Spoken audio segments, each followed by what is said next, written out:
آج ہم آپ کو بتائیں گے چائنا اور انڈیا کی لڑائی کی اصل وجہ۔ چائنا اور انڈیا کے بیچ میں ایک علاقہ ہے جسے سکم کہا جاتا ہے۔ ایک چھوٹا سا علاقہ ہے جو کہ نیپال اور بھوٹان کے درمیان میں بالکل چائنا کے ساتھ پایا جاتا ہے، تبت کے ساتھ واقع ہے۔ اس کے پیچھے جو اصل بات ہے وہ امریکہ کے ایک ریپبلکن کے سینیٹر اسکاٹ پیری کا وہ بل ہے جو کہ سینٹ میں پیش کیا گیا۔ اس کے مطابق ایک امریکن پریزیڈنٹ ڈونلڈ ٹرمپ کو یہ اختیار دیا جائے گا کہ وہ تبت کو ایک آزاد ملک تسلیم کر سکے گا۔ آپ سب کو پتا ہے کہ تبت کا الحاق 1951 میں چائنا سے کیا گیا۔ یہاں اس کے بعد ایک آزادی کی تحریک پیدا کی گئی۔ تبت کے 14ویں دلائی لاما جو کہ آج انڈیا میں ایک جلا وطن کی زندگی گزار رہے ہیں، وہ ایک تبت کی آزادی کی تحریک چلا رہے ہیں۔ وہ بہرحال چائنا میں تو اتنی مقبول نہیں ہے، لیکن انڈیا اور امریکہ ہمیشہ اس تحریک کے پیچھے چائنا کے خلاف رہے ہیں۔ چائنا میں تو اس تحریک نے بالکل زور نہیں پکڑا کیونکہ وہاں چائنا کے فورسز اور وہاں ان کا باقاعدہ کنٹرول ہے۔ اگر تبت کی ایک الگ حیثیت امریکہ مان لیتا ہے تو کیا ہوگا؟ سیدھی سی بات ہے، چائنا پر امریکہ بہت قسم کی پابندیاں لگا سکتا ہے، تجارتی راستے روکے جا سکتے ہیں اور بھی کئی قسم کی پابندیاں لگا کر چائنا پر زور دیا جا سکتا ہے کہ وہ تبت کو آزاد کر دے۔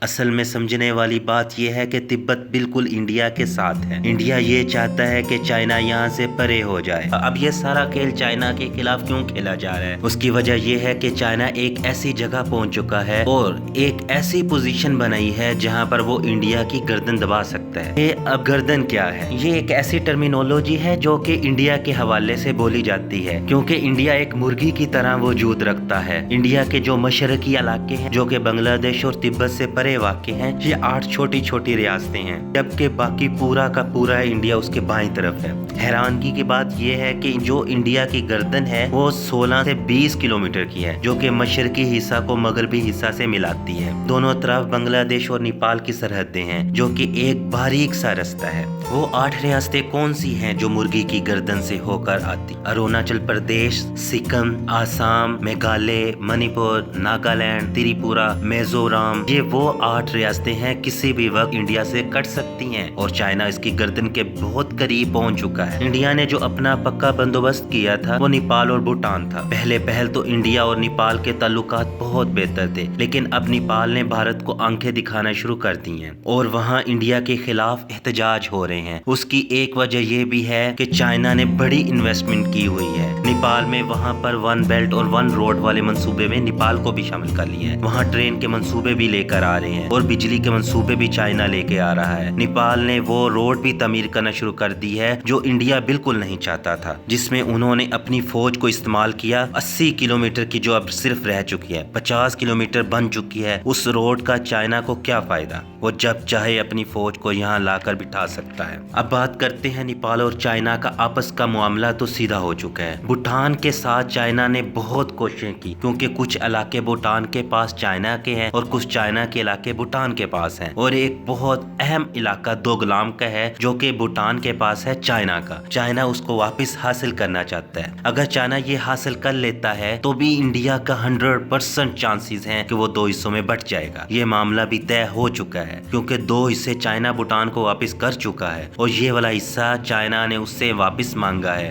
کیونکہ وہ جانتے ہیں کہ مستقبل چائنا کے ساتھ ہے، مودی کے ساتھ نہیں۔ نیپال نے تو انڈیا سے کالا پانی کا علاقہ بھی واپس مانگ لیا ہے۔ انڈیا کی گردن کے درمیان ایک ریلوے لائن، ایک سڑک گزرتی ہے جو کہ واحد آمد و رفت کا ذریعہ ہے۔ اگر چائنا یہ گردن دبا دے تو اس کے ساتھ وہی ہوگا جو پاکستان نے انڈیا کے ساتھ کارگل میں کیا تھا، جو کہ کشمیر آزاد کرانے کا بہت بڑا موقع پاکستان نے ضائع کیا تھا۔ اس مرغی کی گردن کو سلیگوری کوریڈور کہتے ہیں اور یہی بھارت کی سب سے بڑی دفاعی کمزوری ہے، اور یہ سب سے بڑی کمزوری بن چکی ہے کیونکہ نیپال چائنا کے ساتھ کھڑا ہو چکا ہے۔ دوسری طرف بھوٹان بھی غیر جانبدار ہو چکا ہے اور یہاں بھارت نے اپنی 2 اہم ایئر بیسز بھی بنائی ہوئی ہیں۔ اگر یہ ٹرمپ تبت کو ایک آزاد ریاست کے طور پہ تسلیم کر لیتا ہے تو دنیا ایک بڑے امتحان میں پڑنے والی ہے۔ اس کی بڑی وجہ یہ ہے کہ دنیا اب آلریڈی 2 حصوں میں تقسیم ہو چکی ہے۔